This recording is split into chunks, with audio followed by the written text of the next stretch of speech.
I'd like to touch on the question of sports drinks. Do we need them? Does anyone? The short answer is probably no. At least not commercially available, brightly coloured concoctions that have turned into billion-dollar industries. A slightly longer answer is it depends.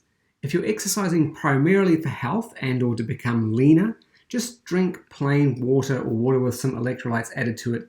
That's if you sweat a lot. Or if you train for more than an hour at a time, but I wouldn't recommend any sugar-sweetened beverage of any kind.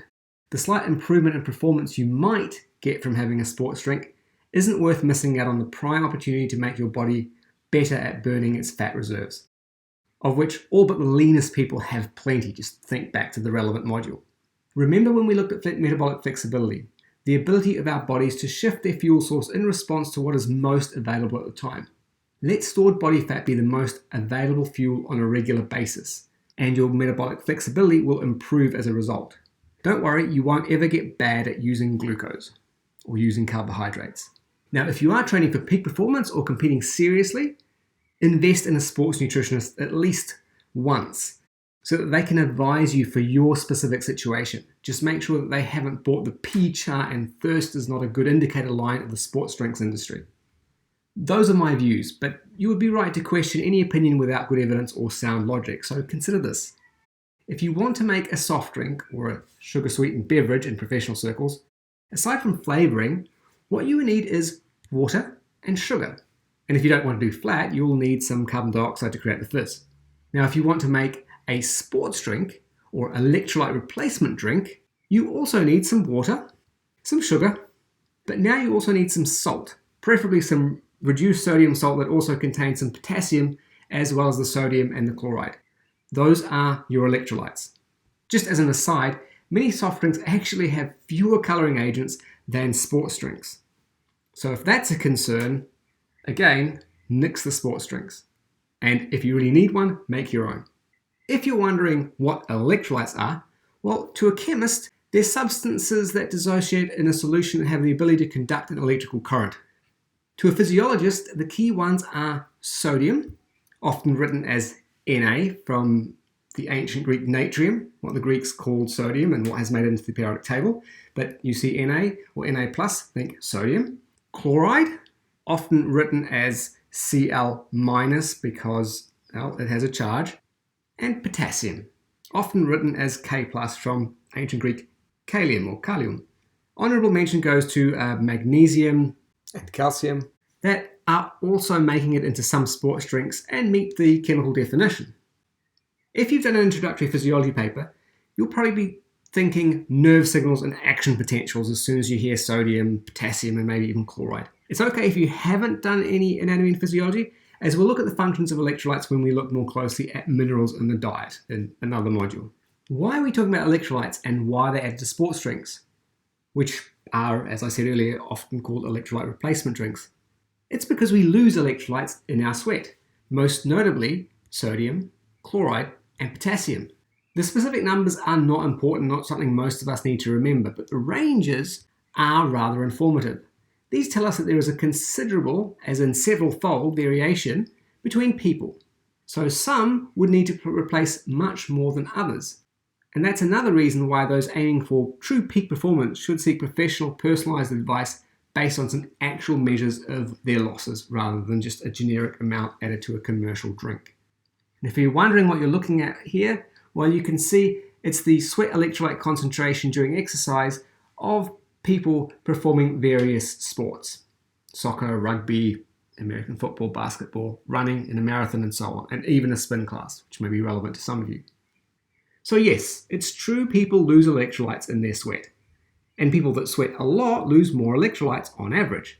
But unless we are talking hours of exercise or exercise in very hot climates, food could easily replace those electrolytes for the majority of people, especially if they add some potassium and sodium containing salt, or just everyday sodium chloride as salt and a banana or two for potassium.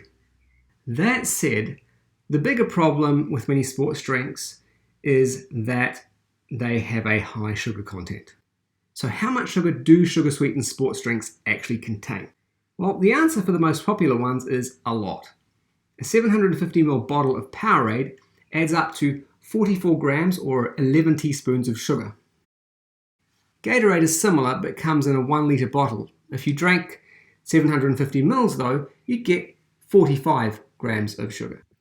The rest of the graph just shows how much of total energy intake would be made up by one serving of sports drinks for someone consuming 5,000 kilojoules, so that's very much a weight loss diet. 10,000 kilojoules, still quite a low intake, or 15,000 kilojoules a day, which is for most people probably quite a lot, but not for a competitive athlete.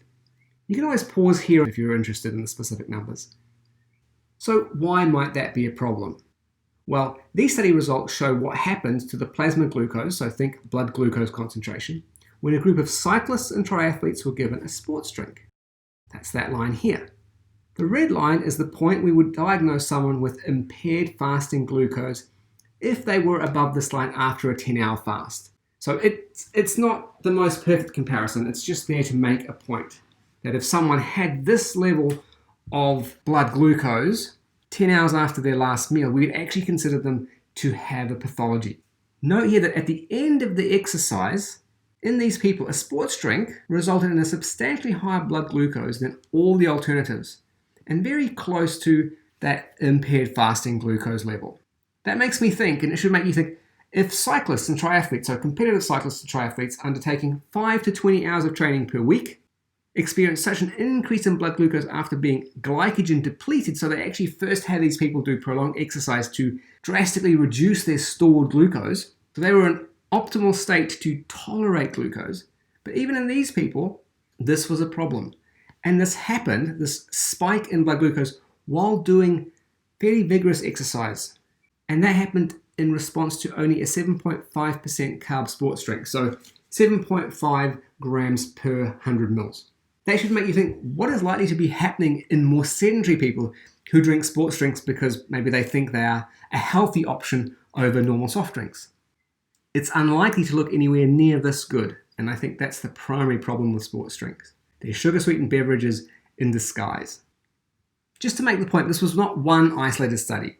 Here's the result from another study in, again, cyclists and triathletes, showing less than desirable blood glucose excursions when consuming carbohydrate drinks, despite, again, this being during exercise. So that is a time when our body is primed to get glucose out of the blood. Worse still is what happens when the additional carbohydrates are consumed prior to exercise. In this case, we're looking at results from 7 endurance-trained males. So the key message is sports drinks, like other sugar-free drinks, raise blood glucose concentration and can do so even during exercise in fit, healthy people. It's guaranteed to be worse in people who are less fit and less healthy. We've actually known since 1983, and perhaps before, that replacing carbohydrates shortly after exercise basically negates the benefit in terms of insulin sensitivity. In other words, how well the body responds to the signals from the hormone insulin. In this study depicted here, researchers had participants eat 2 hours before exercise, then walk for 20 to 25 minutes, cycle for about 45 minutes, and then either have 100 grams of glucose or not eat before going to sleep. So they either had that carbohydrate replacement or nothing before going to sleep. The comparison to that option, or those two options actually, was simply resting instead of exercise. Interestingly, doing the exercise and then having the glucose was the same as not exercising and not having the glucose. Right? So the glucose negated this benefit of exercise. However, exercising and not eating, or at least not replacing the carbohydrates, led to better glucose handling the next day. It made people more glucose tolerant. This study used a similar approach, but with an evening meal thrown in. So everyone was fed, but they either got a carbohydrate replacement after the exercise or they didn't. What the graphs at the bottom show us is that those who did not get the carbohydrate replacement, so basically no sports drink, performed better in a test of glucose tolerance the next day. So very similar to the prior study and findings, slightly different way that it was conducted. And again, these people were spending 90 minutes, so that's 1.5 hours at the high end of moderate intensity aerobic activity. So really ideal situation for tolerating carbohydrate. The key message is that exercise is a way to improve our tolerance to carbohydrates and sensitivity to the metabolism controlling hormone insulin, But carbohydrate replacement reduces or eliminates this benefit, or undoing the benefits of exercise, or at least some of them. Another downside of carbohydrate replacement during exercise is that it suppresses fat oxidation, which is a way of saying the body's use of fat as a fuel source. And that's the opposite of what most people want from being physically active, especially if it's for health reasons. And even in athletes, being good at using fat is generally very beneficial, right? Because we always have plenty of fat stores in our body. To see what I mean in the graph, note that the estimated fat oxidation goes up in all groups over time, but is highest throughout in the group that got no carbohydrates. Although represented in a different way, the same is true for the graph on the right from another study. You can see here that carbohydrate use was highest in people that just got a placebo, so no carbohydrate. The key message here again is exercise can be partly fueled by fat. Should be largely fueled by fat if it's aerobic and if we can make it. And it can make us better at using fat as a fuel source, but both of these benefits are reduced by replacing carbohydrates immediately or near immediately afterwards. Now, of course, if someone is doing several hours or even days of exercise, such as in ultra endurance events, the rules are going to change somewhat, or even if they're doing several hours of exercise a day for training. But someone doing this should really be seeking professional help in planning their nutrition regime around both training and competition.